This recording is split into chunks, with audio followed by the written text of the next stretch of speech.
दोस्तों आज की इस वीडियो में मैं आपको चंबल नदी के बारे में बताने वाला हूँ। जी हाँ, वही नदी जो डाकुओं के लिए बहुत ज़्यादा फेमस है। जब भी चंबल का नाम लिया जाता है लोगों के दिमाग में डाकुओं की तस्वीरें आ जाती हैं। ऐसा इसलिए है क्योंकि मध्य प्रदेश के 3 ज़िले हैं, भिंड, मुरैना और श्योपुर।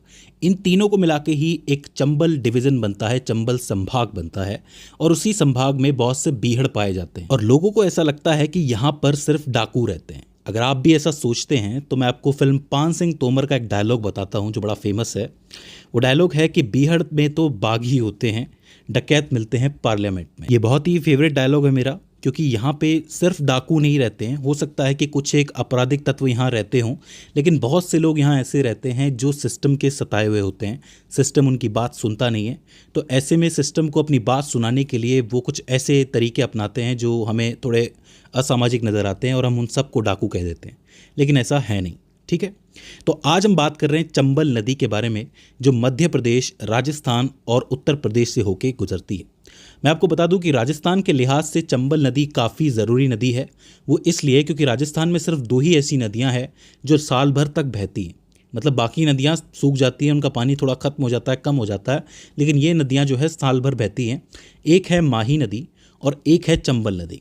चंबल नदी यमुना नदी की एक बहुत प्रमुख सहायक नदी है और यमुना नदी गंगा नदी की एक प्रमुख सहायक नदी है, जो प्रयागराज में उत्तर प्रदेश में जाके गंगा जमुना सरस्वती संगम में मिलती है। तो उसी चंबल के बारे में हम बेसिकली आज बात करने वाले हैं। हम बात करेंगे उस चंबल के उद्गम स्थल की, वो किन किन ज़िलों से होकर गुजरती है, कौन कौन से बांध है और साथ ही कौन कौन सी सहायक नदियाँ हैं। बहुत ही सिंपल है इसको याद करना। देखिए, चंबल नदी का जो प्रवाह क्षेत्र है वो तकरीबन 19,500 वर्ग किलोमीटर के अंदर फैला हुआ है। 3 राज्यों से होकर गुजरती है ये, मध्य प्रदेश, राजस्थान, उत्तर प्रदेश। लंबाई की बात की जाए तो इसकी लंबाई 950 से 1024 किलोमीटर के बीच में कहीं। मध्य प्रदेश में ये नदी 376 किलोमीटर बहती है, राजस्थान में किलोमीटर और यूपी में 32 किलोमीटर। खास बात यह है कि मध्य प्रदेश और राजस्थान की सीमा पर यह नदी 216 किलोमीटर बहती है और मध्य प्रदेश और उत्तर प्रदेश की सीमा पर 150 किलोमीटर। इस बात को ढंग से समझ लेना कि सीमा बनाती हुई चलती है, मतलब राजस्थान और मध्य प्रदेश की सीमा पे बहती है, मतलब इन दोनों को अलग करती है, और उत्तर प्रदेश और मध्य प्रदेश की सीमा पे बहती है, यानी कि उन दोनों को अलग करती है। काफ़ी इंपॉर्टेंट नदी है, जैसा कि मैंने कहा था। अंत में जाके इटावा के मुरादगंज में जाके ये यमुना में मिल जाती है। तो इसका मतलब कहाँ से शुरुआत हुई है? मध्य प्रदेश से, और ख़त्म कहाँ हो रही है? इटावा के अंदर। अगर हम उद्गम की बात कर रहे हैं तो उद्गम जो है इसका महू शहर के पास होता है। महू शहर के दक्षिण में एक विंध्य रेंज है, यानी कि विंध्य पहाड़ी रेंज है। उसमें जानपाव पहाड़ियाँ हैं, जिसमें भी एक सिंगर चोटी है, वहाँ से इसकी शुरुआत होती है। ध्यान से सुनिए, महू शहर है, उसका जो दक्षिणी हिस्सा है वहाँ पे विंध्या रेंज है, वहीं पे जानपाव पहाड़ियाँ हैं और उसी में एक चोटी है सिंगर चोटी, जहाँ से चंबल बहना शुरू करती है। थोड़ा सफ़र तय करने के बाद, अराउंड 376 किलोमीटर सफ़र तय करने के बाद ये राजस्थान में एंटर करती है। राजस्थान में ये चित्तौड़गढ़ से एंटर करती है और राजस्थान के कुल 6 जिलों के अंदर ये बहती है। कौन से 6 जिले हैं? चित्तौड़गढ़, कोटा, बूंदी, सवाई माधोपुर, करौली, धौलपुर। जब धौलपुर आता है तो धौलपुर से ही ये नदी यूपी में एंटर करती है। आप लोग देख भी सकते हो मैप के अंदर कि चित्तौड़गढ़ में घुसने के बाद ये धौलपुर से ही राजस्थान से बाहर जाती है। ठीक है, उसके बाद इटावा के अंदर यमुना से मिल जाती है। तो अब इतने लंबे सफर में इसके अंदर 4 इंपॉर्टेंट महत्वपूर्ण बांध हैं। कौन कौन से हैं? सबसे पहले तो एमपी के मंदसौर के अंदर गांधी सागर बांध है, काफ़ी इंपॉर्टेंट है, इसको याद कर लेना। निकलने की थोड़ा ही दूरी पर मिलता है ये, तो गांधी सागर बांध हो जाता है मंदसौर के अंदर। चित्तौड़गढ़ में जब ये घुसती है तो चित्तौड़ में ही एक बांध है, राणा प्रताप सागर बांध। याद रखना, काफ़ी इंपॉर्टेंट है, राणा प्रताप सागर बांध, चित्तौड़गढ़। थोड़ा आगे जाने पर जब ये इसे क्लियर कर लेती है चित्तौड़गढ़ को, तो आता है कोटा, और कोटा के अंदर पहले बांध पड़ता है जवाहर सागर बांध। कोटा काफ़ी ज़रूरी है, इसको भी याद रखना। और थोड़ा सा आगे चलने पर एक और बांध आता है, कोटा बैराज। तो 2 तो कोटा के बांध हो जाते हैं, एक तो जवाहर सागर बांध और एक कोटा बैराज।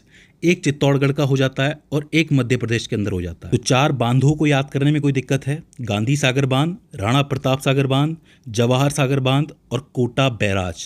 ठीक है, अब बात करते हैं इसकी सहायक नदियों की। देखिए, जब ये बांध पूरे होते हैं, इससे थोड़ी दूरी पर एक नदी आती है, मेज नदी, जो कि यहाँ कहीं कोटा के अंदर ही आके मिलती है इस चंबल नदी से।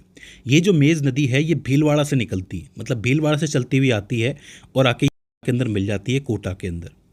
इसी कोटा में एक जगह है नोनेरा नाम की, उस नोनेरा जगह पे एक बहुत इंपॉर्टेंट नदी होती है, वो आकर के मिलती है, जिसका नाम है काली सिंध नदी। काली सिंध नदी बहुत ही ज़रूरी मानी जाती है चंबल के लिए, क्योंकि ये सबसे बड़ी नदियों में से एक है जो आके चंबल से मिलती है। ठीक है, इसी काली सिंध के ऊपर एक और बांध बना हुआ है जिसका नाम है हरीशचंद्र बांध कोटा। याद रखिए, ये सब कोटा के एरिया के अंदर ही हो रहा है, तो हरीशचंद्र बांध कोटा आ जाता है जो काली सिंध के ऊपर बना हुआ है।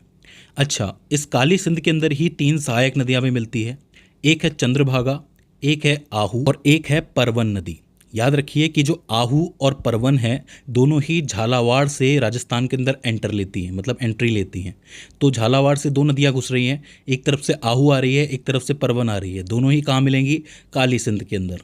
थोड़ा आगे चलोगे तो चंद्रभागा भी इसी में आके मिलेगी। यहीं पे एक बांध भी बना हुआ है, हरिश्चंद्र बांध। और टोटल मिला के ये काली सिंध कहाँ जाके मिलेगी? चंबल नदी के अंदर जाके मिलेगी। यहाँ तक कोई दिक्कत है? कोई दिक्कत नहीं होनी चाहिए। अब देखिए, कोटा पार करने के बाद कुछ एक आगे बढ़ने के बाद आता है आपका सवाई माधोपुर। यहीं पे कहीं पे सवाई माधोपुर में 3 नदियां इससे आकर के मिलती हैं। एक है पार्वती नदी जो कि मध्य प्रदेश से चलती हुई आती है, सीहोर से, जो सवाई माधोपुर में आके चंबल से मिल जाती है। इससे थोड़ा आगे चल के सवाई माधोपुर में ही 2 नदियाँ आती हैं। एक आती है बनास नदी जो कि उदयपुर के खामनौर से चलती हुई आती है, और एक आती है सीप नदी जो पनवाड़ा से चलती हुई आती है, जो मध्य प्रदेश के अंदर है। दोनों एक ही जगह पे आके मिलती है और इस जगह को कहा जाता है बनास संगम। याद रखना, बनास संगम। तो बनास आ गई, यहाँ पे सीप आ गई, इससे पहले पार्वती आ गई, मेज आ गई और काली सिंध आ गई। तो ये हैं वो इम्पॉर्टेंट सहायक नदियाँ जो चंबल नदी में आके मिलती। और आखिर में ये कहाँ जाती है? उत्तर प्रदेश के इटावा के अंदर, जहाँ पे मुरादगंज के अंदर ये यमुना नदी से मिल जाती है। तो इस तरीके से चंबल अपना रास्ता पूरा करती है।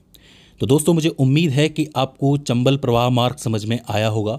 अगर इसके बाद भी इसके अंदर आपको कोई क्वेरी आती है, कोई दिक्कत आती है, तो आप हमें कमेंट सेक्शन के अंदर बता सकते हैं।